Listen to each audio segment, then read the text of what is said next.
6-Minute English from bbclearningenglish.com. Hello, I'm Rob. Welcome to 6-Minute English. With me in the studio today is Neil. Hello, Neil. Hello there, Rob. Now, I bet you have an impressive CV, Neil. CV is short for curriculum vitae. That's a Latin expression we use for the document in which people list their work history, education, interests and abilities.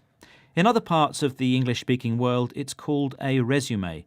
Now, Neil, I know you're a very good teacher and producer, but does your CV actually shine? Well, I hope it's good enough to impress hiring managers, but it's a challenge to prove on a piece of paper or online document that you're really better than the other people who are competing for the same position. Today, we're talking about CVs, and you'll learn some words related to this topic, which will especially interest job seekers. That's what we call people looking for work. Yes, and job seekers have to worry about having an impressive CV, so they get that call for a job interview. Yes, the CV is just the beginning.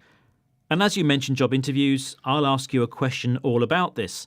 According to a recent survey, managers decide quite quickly if they're going to really consider giving a candidate a job or not.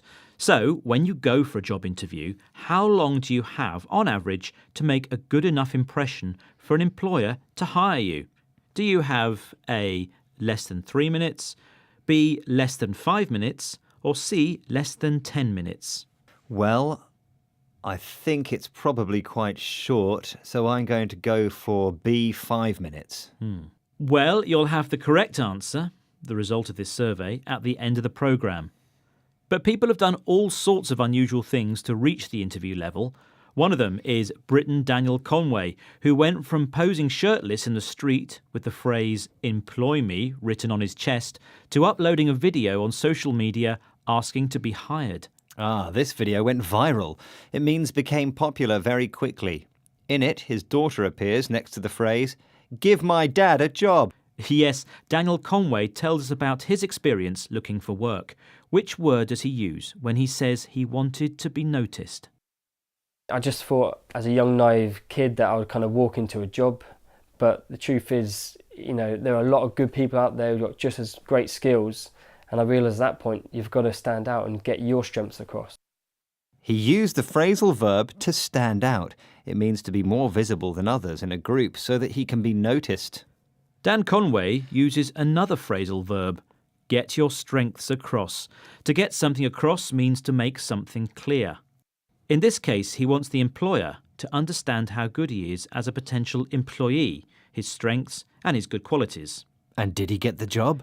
Well, yes, he did. And I'm glad to say that after 4 years, this 29-year-old man got a job marketing vitamins. Well, we can say he was good at marketing himself. Yes, we can.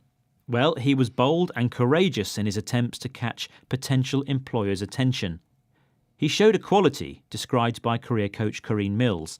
Listen to what she says and tell me, what is the quality job seekers have to show for sure? Oh, you've got to be confident. I mean, if you're not confident about your skills and abilities, then why should an employer have faith in you? So don't be modest. This is your opportunity to really show your skills and experience and what a great performer you're going to be in the job. The career coach says you've got to be confident. It means self-assured, believe in your capacity to do things. And sometimes we feel that it isn't nice to say, "I'm very good at this," or "Oh, I'm wonderful at that." But she advises you not to be modest. Exactly. Modest means humble, moderate when talking about your abilities. You know, Rob, I've got some top tips for people writing their CV. OK, well, let's have them. Yes, here's the first one. You have to be concise. It means brief. Give the information in a few words. Maybe you could write a brief profile at the top and keep the CV to just 2 pages. Thank you, that's a good bit of advice. And I think you should give evidence of success in previous jobs. If a presentation you did helped you to get a client, you should include it there. And be accurate. In other words, be precise and tell the truth. Don't invent things. And you should also remember to check your spelling and grammar. Oh yes, that's very important. Well, we wish everybody success when writing and sending out their CV, and we hope they are called for a job interview, in which they have a very short period of time to leave a good impression. Indeed. So how long, after all, is this period of time, according to your survey? Did I get the answer to the question you asked at the beginning of the programme right? Well, I asked you, how long do you have, on average, to make a good enough impression for an employer to hire you? Do you have less than 3 minutes, less than 5 minutes, or less than 10 minutes? And I said less than 5 minutes. And you're wrong. The correct answer is actually less than 10 minutes, so you have a little bit longer. Job seekers have on average just 6 minutes and 25 seconds during the first meeting to impress potential employers. That's according to a new study from the website monster.co.uk. And we're almost out of time. So let's remember some of the words we said today. Neil. CV. Viral. To stand out. Get your strengths across. Confident. Modest. Concise. Accurate. Thank you. Well, that is it for today. Do log on to bbclearningenglish.com to find more 6-Minute English programmes. Until next time, goodbye. Bye. 6 Minute English. From BBC Learning English.